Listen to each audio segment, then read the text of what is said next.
Bonsoir à tous et bienvenue sur le plateau d'À la Source. Voici ce que nous avons retenu de l'actualité de cette semaine. La manif pour tous qui est sur les starting blocks à 3 jours de ses rassemblements à Paris et à Lyon. Nous avons écouté ses organisateurs et ses participants. Les lois sur l'euthanasie qui concernent la Belgique et le Québec, nous verrons comment les évêques s'impliquent dans le débat. Le festival de BD d'Angoulême ouvre aujourd'hui. Nous écouterons le lauréat de la BD chrétienne. Le dossier du jour se fera l'écho de l'appel de l'abbé Pierre il y a 60 ans. La réalité s'est déplacée des urgences de la rue à celle des logements insalubres. Nous en parlerons avec le père Bernard Devers, fondateur d'Habitat et Humanisme, et Benjamin Rosier, rédacteur en chef à RCF. Voilà pour le sommaire. Hier, le ministre de l'Éducation, Vincent Peillon, a envoyé une lettre à tous les chefs d'établissement de France. Tapant du poing, il leur a demandé de convoquer les parents qui n'ont pas envoyé leur enfant à l'école. Certains parents ont en effet choisi de garder à la maison leur progéniture une journée par mois. Ceci en réponse à leur crainte de voir la théorie du genre arriver avec les ABCD de l'égalité, un programme qui vise à lutter contre les stéréotypes filles-garçons à l'école. Expérimenté auprès de 600 classes, ce programme devrait être généralisé à la rentrée prochaine. Pour s'opposer à cette initiative, comme à toutes celles qui attaquent la famille, la Manif pour tous organise dimanche prochain une manifestation simultanée à Lyon et à Paris. Pour l'annoncer, ses représentants ont donné une conférence de presse hier dans une brasserie parisienne. Après l'entrée en vigueur de la loi Taubira, la Manif pour tous ne désarme pas. Alors que le ministre de l'Éducation, Vincent Peillon, se défend de vouloir imposer l'enseignement de la théorie du genre à l'école, les associations tirent la sonnette d'alarme. Dans une école, en CM1, on demande aux enfants de travailler sur un texte en français sur lequel on lui demande de choisir un pronom il ou elle. Donc c'est l'histoire d'une personne, on ne sait pas si c'est un garçon ou une fille puisqu'il faut choisir il ou elle qui est devant sa glace et donc qui va essayer le rouge à lèvres de sa mère, qui va se faire des fausses moustaches, qui va faire semblant de se raser, qui va se maquiller les yeux et finalement on sent bien que cette personne hésite entre homme et femme et la conclusion c'est après tout pourquoi choisir j'ai pas besoin de choisir maintenant. Cette polémique sur la théorie du genre inquiète et fédère des profils variés. Il y a une exaspération notamment par l'introduction de la théorie du genre à l'école ou les tentatives d'introduction de la théorie du genre à l'école qui touchent très directement les populations les plus fragilisées, je dirais notamment en banlieue, qui sont des zones d'expérimentation de ces introductions. Là, comme il y a une partie des musulmans qui sont touchés à vif, il y a une réaction épidermique qui nous fait dire que la mobilisation sera plus importante encore le 2 février qu'elle ne l'a été jadis. La Manif pour tous de dimanche entend prendre les devants face à une série de dossiers qui devraient avoir l'attention du gouvernement dans les mois à venir. Nous allons effectivement nous adresser à M. Hollande et à son gouvernement pour nous opposer à tout projet d'ouverture de la procréation médicalement assistée aux couples de femmes, ce qui est envisagé actuellement, pour nous opposer aussi à la gestation pour autrui, puisque si nous avons l'un, nous aurions l'autre, pour nous opposer aussi au projet de loi famille en cours de préparation par le gouvernement, comme à d'autres mesures qui sont contraires à l'intérêt, à l'épanouissement et contraires aux familles. La Manif pour tous veut rappeler au gouvernement l'importance de la famille dans la société. Un label français qui s'est implanté à l'étranger. Le 2 février, des défilés seront organisés simultanément à Paris, Madrid, Rome, Bruxelles, Bucarest et Varsovie, ainsi qu'à Taïwan, où 150 000 personnes avaient déjà manifesté en décembre dernier, aux couleurs de la Manif pour tous. Alors des sujets d'inquiétude qui devraient largement pousser de nombreuses personnes à battre le pavé dimanche prochain. Nous sommes allés à la rencontre de certaines d'entre elles qui tractaient du côté de Montreuil, en région parisienne. Nous, on n'est pas venus là pour parler du jour de retrait de l'école. Je suis venue pour leur parler de la manifestation et donc du gender. Nous faisons un tabac, on est parti rechercher des tracts parce que dès qu'on passe aux femmes musulmanes qui sont la majorité ici, elles deviennent folles quand on leur parle du gender, qu'on commence à enseigner à leurs enfants à l'école. Un, ils ont eu leur journée de retrait et deux, on leur a expliqué hier à la télévision que c'était pas vrai, alors qu'ils ont vu que c'était vrai, que c'était un problème ce qui se passait à l'école. De Peillon, ils n'en pensent rien du tout, ils s'en contrefichent, ils veulent mes enfants, je ne veux pas qu'on leur dise n'importe quoi. La semaine dernière, le cardinal Barbarin a expliqué pourquoi il serait présent à cette manifestation dans un long article au quotidien La Croix. Article consulté 22 000 fois sur le site du quotidien et 12 000 fois sur le site internet du diocèse. Dans cette tribune, le cardinal précise que le changement de civilisation annoncé par Madame Taubira, c'est maintenant. À Paris, 50 000 à 200 000 personnes sont attendues dimanche selon les estimations du ministère de l'Intérieur. Place Beauvau, on prône la fermeté absolue, n'hésitant pas à effrayer les familles avec des risques de dérapage et des arrestations. À l'heure où je vous parle, le tracé de la manifestation n'a pas encore été validé par la préfecture. Enfin, en ce moment, à 2 pas de l'Assemblée nationale, Béatrice Bourge a entamé une grève de la faim pour pousser les députés à voter la destitution du président de la République en vertu de l'article 68 de la Constitution. Comme quoi, à faire la sourde oreille, le gouvernement risque de conduire certains à des jusqu'au-boutisme. En Belgique, socialistes, écologistes, libéraux et l'Alliance néo-flamande se sont associés pour accélérer le processus législatif qui veut étendre l'euthanasie aux mineurs. La dernière étape reste le vote en séance plénière à la Chambre, dont la date n'est pas encore fixée. Mais ça résiste dans la société. Aujourd'hui, 38 médecins de nombreuses universités belges et de toutes tendances philosophiques ont dénoncé ce projet de loi inutile dans Des Standaards et La Libre Belgique, deux grands quotidiens du pays. Le collectif des Dossards jaunes invite chacun à se manifester dimanche contre ce qu'il appelle le forcing législatif et ce, je cite, danger d'élargir une loi qui n'est déjà pas respectée dans les faits. Un des animateurs du collectif nous en dit plus. Le médecin qui pratique une euthanasie doit faire après une déclaration d'euthanasie et la rendre à la commission de contrôle. Et le président de la commission de contrôle a déclaré lui-même dans le Soir, qui est un grand quotidien belge en 2012, que la moitié des euthanasies étaient clandestins, à savoir que les médecins ne rentraient pas leur déclaration d'euthanasie. La loi est violée parce que s'ils ne rentrent pas leur déclaration, ils ne respectent pas les principes de la loi. Et les médecins, en plus qui pratiqueraient un euthanasie limite, ne vont jamais faire une déclaration en disant les conditions de leur euthanasie. Donc on voit que la loi est mal faite à ce sujet-là. Monseigneur Léonard, archevêque de Malines-Bruxelles, a interpellé aujourd'hui toutes les personnes de bonne volonté. Ouvrez les guillemets, nous lançons un appel à tous les doyennés ainsi qu'aux basiliques et sanctuaires de l'archidiocèse à vivre le jeudi 6 février une journée de jeûne et le soir à 20h une veillée de prière afin d'éveiller les consciences et de provoquer un ultime débat public au moment où notre pays risque de se donner une législation étendant la possibilité de l'euthanasie à des personnes mineures. Fermez les guillemets. De l'autre côté de l'océan, au Québec, les évêques de la belle province ont choisi d'appeler chacun à prier pour les députés. Ouvrez les guillemets. Nous voulons aujourd'hui inviter tous les catholiques à prier, et de façon toute spéciale en la journée mondiale des malades le 11 février, pour que l'Esprit Saint touche les cœurs et les consciences des députés qui seront bientôt appelés à voter sur ce projet de loi, et pour que chacun et chacune d'entre eux sache l'accueillir au plus intime de son âme. Enfin, pour clore ce dossier bien sombre mais réel, des nouvelles de l'affaire Vincent Lambert, ce tétraplégique de 38 ans qui vit dans un état de conscience minimal depuis 5 ans à Reims. Son épouse veut obtenir auprès du Conseil d'État la permission de le laisser mourir. Si cela était accepté, les partisans du suicide assisté auraient un cas qui pourrait faire jurisprudence. Allez, on tourne la page pour aller prendre l'air à Lyon avec l'Ordre de Malte. Vendredi dernier, le diocèse a fêté dans la cathédrale Saint-Jean les 900 ans de sa reconnaissance, par bulle pontificale, comme ordre religieux. Pour marquer cette fête, une messe a été célébrée par le cardinal Barbarin. Des bénévoles se sont ensuite réunis sur le parvis pour voir un de leurs véhicules asperger d'eau bénite. Seigneur Dieu notre Père, nous te demandons de bénir cette nouvelle ambulance, que ceux qui, malades ou blessés, y seront transportés, trouvent les secours dont ils ont besoin pour leur propre corps, et dans ta présence le réconfort de l'espérance. Parmi eux, Alain de Tonquedec, qui nous redit la spécificité de l'Ordre de Malte. Un des actes fondateurs d'une institution dont la mission était très simple, mise en application sur le terrain des valeurs de l'Évangile. Quand on se rappelle, j'allais presque dire le charisme, l'expression du charisme de l'ordre, elle est très simple, c'est tuitio fidei et obsequium pauperum, en latin. Ce qui veut dire, pour le dire en français, la défense de la foi et l'attention ou le service des pauvres et des malades. Et c'est ce mélange des deux, avec ce « et » qui est au milieu, qui est extrêmement important, qui définit le charisme historique de l'ordre. Fêter 900 ans d'une institution qui a vécu ce charisme, qui l'a maintenu, et qui aujourd'hui continue d'être une institution moderne en vivant ce charisme, je crois que ça avait beaucoup de sens. Alors les tensions sont encore fortes en Ukraine. Vous avez dû apercevoir dans vos journaux ces photographies étonnantes et souvent belles de prêtres gréco-catholiques croient en avant se tenir entre les forces de police et les manifestants sur la place Maïdan. On le voit, les catholiques sont présents au cœur de ce conflit qui dure depuis 2 mois. Pour expliquer leur présence, les évêques de l'église grecque-catholique ukrainienne en Europe occidentale ont publié une déclaration sur cette crise politique. On y lit que, je cite, « l'Église n'est pas un organisme politique. Cependant, l'Église est appelée à servir la société et à en faire partie de plein droit. Sa mission consiste à être auprès des êtres humains, surtout auprès de ceux qui souffrent. » Fermez les guillemets. Nous avons joint Monseigneur Boris Goudziak, l'un des signataires, qui déplore la lecture erronée des événements par les médias occidentaux. Je vous invite à l'écouter.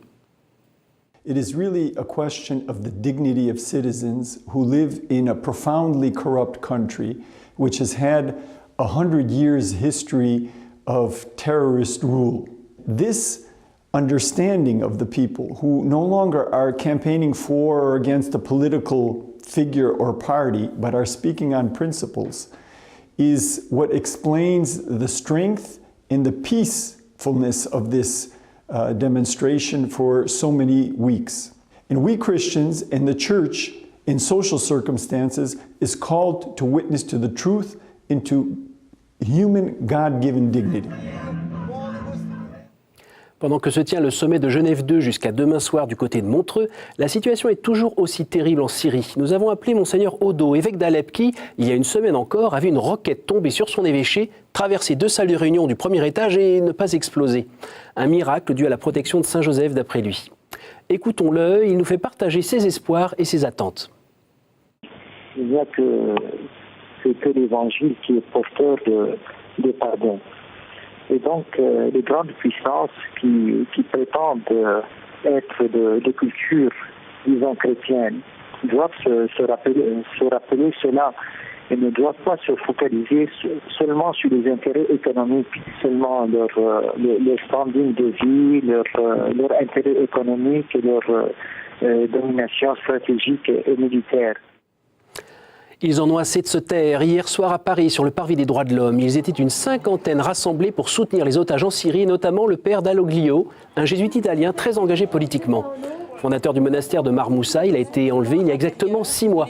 D'autres rassemblements comme celui-ci se sont tenus dans 25 villes du monde, comme Rome, Beyrouth, Dubaï ou Varsovie, pour dire haut et fort leur soutien à tous les otages et leur colère face à ces méthodes. Je crois qu'on ne peut plus, on n'en pouvait plus d'attendre. Ça sort du cœur de tout le monde et d'ailleurs dès qu'on a eu cette idée, ça a fait traîner de poudre, tout le monde est venu. On ne peut pas faire la guerre en prenant des otages, il n'y a aucune revendication, il n'y a aucune preuve de vie, c'est être otage, ces otages c'est simplement, et c'est des détenus, c'est simplement dans un but de terreur et ça je trouve que c'est pas admissible, c'est pas une façon de faire la guerre ni pour des païens ni pour des croyants. Cet après-midi, le patriarche Bartholomé était à l'Institut catholique de Paris où il a été nommé docteur honoris causa lors d'une séance académique exceptionnelle. À cette occasion, le patriarche œcuménique a prononcé une conférence intitulée « Religion et environnement, quel défi spirituel pour aujourd'hui ». Vous reconnaissez sans doute cette voix. Mes amis, au secours. Une femme vient de mourir gelée cette nuit à 3 heures sur le trottoir du boulevard Sébastopol, serrant sur elle le papier par lequel, avant-hier, on l'avait expulsée. Et là, cet appel lancé en 1954 est toujours d'actualité, alors que la France dénombre 130 000 sans-abri, 650 000 personnes abritées de manière temporaire et 1 million d'autres personnes mal logées. Devant l'augmentation des situations de détresse liées aux expulsions locatives, la Fondation Abbé Pierre a ouvert un service téléphonique Allo Prévention Expulsion. Malgré la trêve hivernale, le service continue de recevoir des appels. Reportage. Donc à partir du moment où vous êtes assigné devant le tribunal, vous faites une demande de droit au logement. Ce sont des personnes désemparées qui appellent ici. Dans cette permanence d'accompagnement, la paupérisation des ménages se ressent de manière accrue. Le coup de fil était l'appel d'un couple de retraités à qui on a délivré un congé. Ce qui les inquiétait également, c'est qu'ils ont des ressources très modestes. Ils habitent dans une ville où le coût du logement est cher et donc très difficile d'arriver à retrouver un loyer à un prix raisonnable.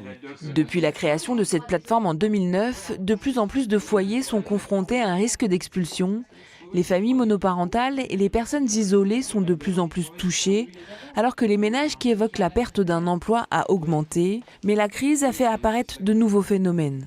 On a aussi de plus en plus de personnes qui se retrouvent dans un logement alors qu'ils n'ont pas le droit d'y être. On appelle l'occupation sans droit ni titre, parce qu'ils sont restés dans le logement d'un ami suite à son départ, parce qu'ils ont été victimes d'un faux bail, le locataire qui se fait passer pour le propriétaire, qui fait passer un bail et qui disparaît dans la nature. Enfin, la crise du logement fait que ça se complique de plus en plus et qu'on fait appel au système D. Puis il y a malheureusement aussi des expulsions illégales qui sont réalisées. Ça arrive tout au long de l'année, de propriétaires qui viennent fermer la porte, voire qui arrivent avec des gros bras. C'est pas la majorité des cas, mais malheureusement, ça arrive encore. Depuis 2012, la situation s'est encore dégradée. Le nombre de procédures engagées touche désormais des territoires qui n'étaient pas considérés comme en manque de logement jusqu'à aujourd'hui.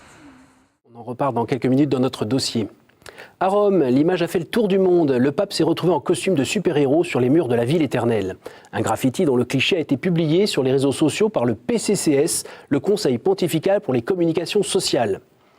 À Paris, on dessine aussi sur les murs, mais plutôt des insanités comme hier, où des inscriptions injurieuses ont été tracées sur les murs d'une église du 19e arrondissement. Bertrand Delanoë, maire PS de Paris, a condamné ces insultes à l'encontre du curé de l'ensemble de la communauté paroissiale. Des insultes qui s'expliquent par les tensions entre des habitants du quartier, semble-t-il. Dessin toujours, mais à Angoulême cette fois, avec le Festival international de bande dessinée qui s'est ouvert aujourd'hui. Le diocèse s'est joint à l'événement. Il a organisé toute une série de rencontres, de dédicaces et d'animations autour de la bande dessinée. C'est d'ailleurs cet après-midi qu'a été remis le prix international de la bande dessinée chrétienne. Et c'est l'ouvrage « Quelques écorces d'orange amère, une vie de Benoît Labre » qui a été récompensé. Nous avions rencontré à Paris son scénariste, le père Christophe Adévis, prêtre au diocèse de Vannes et membre de la communauté de l'Emmanuel. Dans quel état d'esprit a-t-il accueilli ce prix ? C'est le signe qu'il faut continuer dans cette voie, c'est un encouragement pour moi. Quand je vois dans les librairies les gens qui s'assoient et qui lisent des bandes dessinées, et qui restent calmes et paisibles, et là effectivement oui, je me dis qu'il y a une demande certaine, en tout cas ça permet d'intérioriser les choses. Alors c'est de l'évangélisation assez lente, c'est-à-dire qu'une bande dessinée on la lit tout seul, donc ça s'adresse particulièrement au lecteur, on la lit quand on veut, on s'arrête quand on veut, on la pose. C'est le fait qu'on puisse en faire un petit peu ce que l'on veut d'une certaine manière et que ça puisse toucher le cœur même des années après. Alors vous pourrez retrouver le père Adévis le 8 février à 20h40 dans l'émission VIP présentée par Emmanuel Dancourt. Avant de parler avec nos invités du dossier de la semaine, jetons un œil, je vous prie, aux unes de vos magazines chrétiens.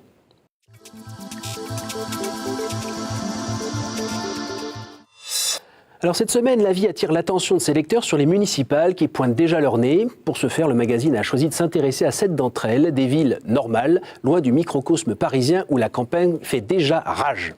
Famille chrétienne met en avant la solidarité vécue par des catholiques qui réinventent l'esprit de famille. Le magazine parle aussi de la manif pour tous en mode mineur, en traitant de la multiplication de ces émules en Europe. La couverture de Réforme, l'hebdomadaire d'actualité protestant, nous invite à découvrir l'homme augmenté, presque celui que vous avez devant vous. Le magazine vous invite à penser le futur sans tomber dans la technolatrie. Enfin, Pèlerin met en couverture l'abbé Pierre, Michael Lonsdal et le père Devers, que nous retrouvons dans un instant. Le magazine a eu la bonne idée de mettre en avant le combat contre le mal-logement et montrer que des solutions existent. À noter une nouvelle rubrique du magazine sur le développement durable. Voilà pour la presse, et écoutons maintenant le père Armogat qui s'interroge sur l'intérêt des visites officielles faites au pape par des présidents.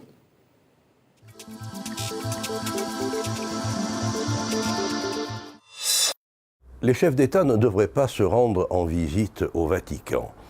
Parce que la comparaison entre un chef d'État et le pape n'est pas toujours à l'avantage du premier. Vous voyez, un chef d'État, c'est quelqu'un qui a fait de la politique, qui pour atteindre la position qui est la sienne, a dû se livrer à des calculs, à des compromis, à des petits meurtres entre amis, et essayer de regarder chaque jour les sondages pour savoir quelle était sa cote de popularité, essayer de penser aux intérêts de ses amis, aux siens, éventuellement à ceux de son pays, alors que le pape, de l'autre côté, est quelqu'un qui a été élu à vie sans avoir été candidat, qui n'a pas à se soucier des sondages, qui est à la tête de plus d'1 milliard de fidèles et qui a une vision planétaire depuis les soucis qui sont les siens de toutes les églises jusqu'aux collaborateurs qui l'entourent et qui viennent des 5 continents.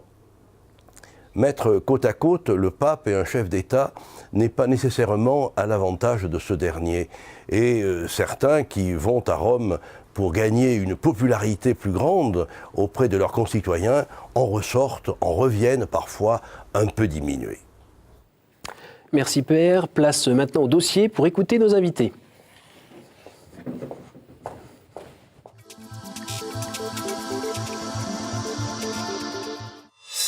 Bonjour Père, vous êtes le fondateur d'Habitat et Humanisme dont on a beaucoup parlé sur notre antenne. Bonsoir Benjamin Rosier, vous êtes rédacteur en chef à RCF. Bonsoir.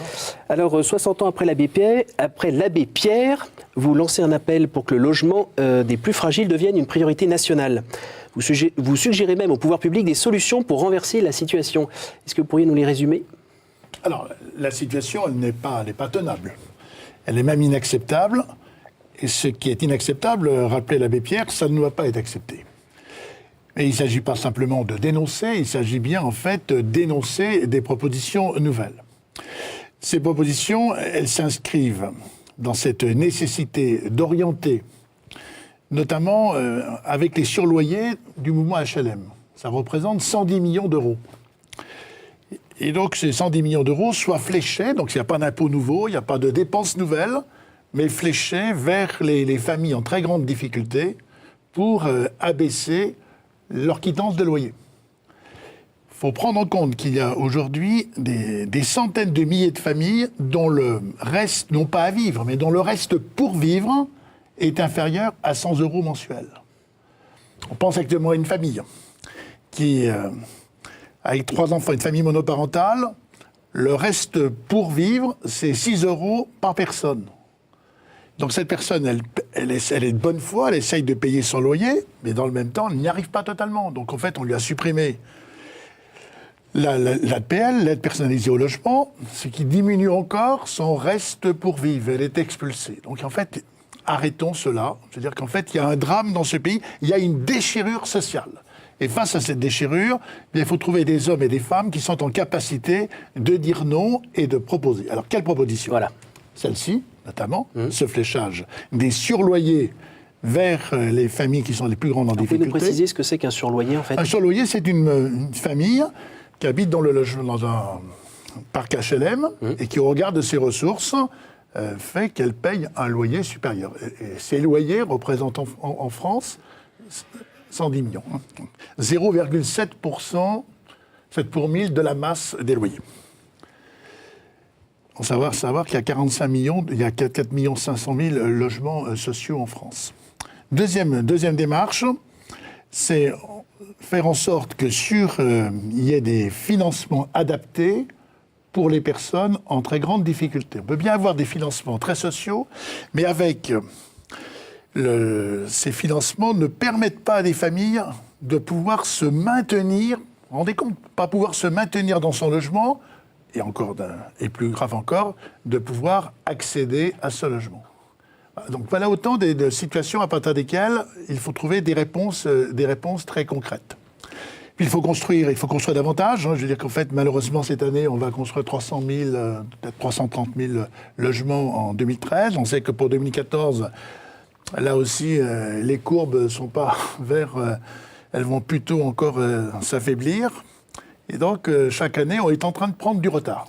Alors, Benjamin, comment vous réagissez à ces propositions ? Moi, j'aimerais revenir sur l'aspect des personnes qui, de bonne foi, ne peuvent plus payer leur loyer. En fait, il faut toujours mettre ces cas de figure très concrets en regard avec la situation. On a un chômage de masse, on a une crise depuis 3 ans qui détruit de nombreux emplois, et dernièrement, le dernier baromètre de la FNARS et du SAMU social de Paris dit clairement, depuis 1 an, on a une augmentation des appels pour le 115, mais le principal, entre guillemets, client de ces appels, ce sont des familles.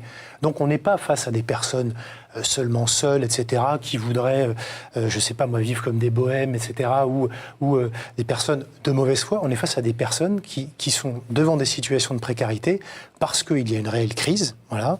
Et ces personnes-là sont des familles avec des enfants. Donc il faut trouver ces solutions-là de relogement.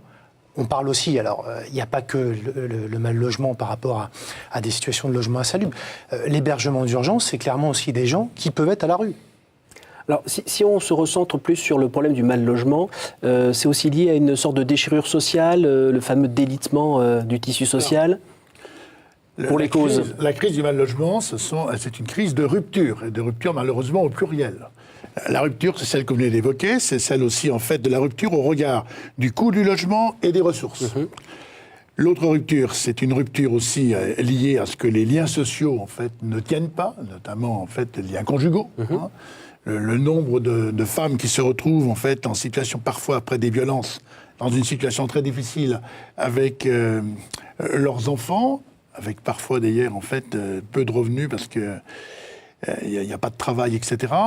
C'est aussi le fait que les personnes qui arrivent à la retraite, parfois celles qui ont eu des parcours un peu chaotiques avec des chômages de longue durée, se retrouvent avec une retraite ne leur permettant pas de se maintenir dans le logement. Donc vous êtes en train de me dire que la réalité actuelle n'est pas celle de 54 ? Non, le monde a changé quand même.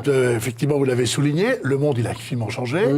Il a changé aussi avec ce chômage qui est considérable. 5,5 millions de personnes qui sont en fait en situation difficile au regard de l'emploi. D'accord, mais on n'est pas un pays en voie de développement. Depuis le temps qu'on met des milliards, qu'on a des initiatives gouvernementales comme, je sais pas, le Duflo, le Dalo, toutes ces choses-là, pourquoi on n'a pas encore trouvé de solution ? Eh bien, parce qu'en fait, peut-être que ces avantages fiscaux, on devrait aujourd'hui les réserver précisément sur du logement à partir duquel on va pouvoir aider avec des loyers qui sont des loyers très faibles.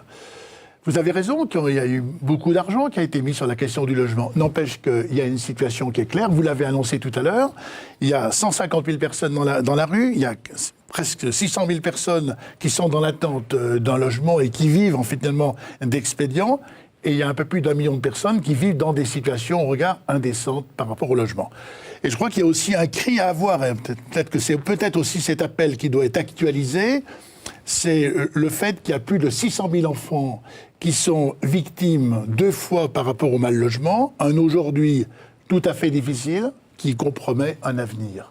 Comment un pays peut supporter aujourd'hui que 600 000 de ses enfants se trouvent dans ce type de situation ?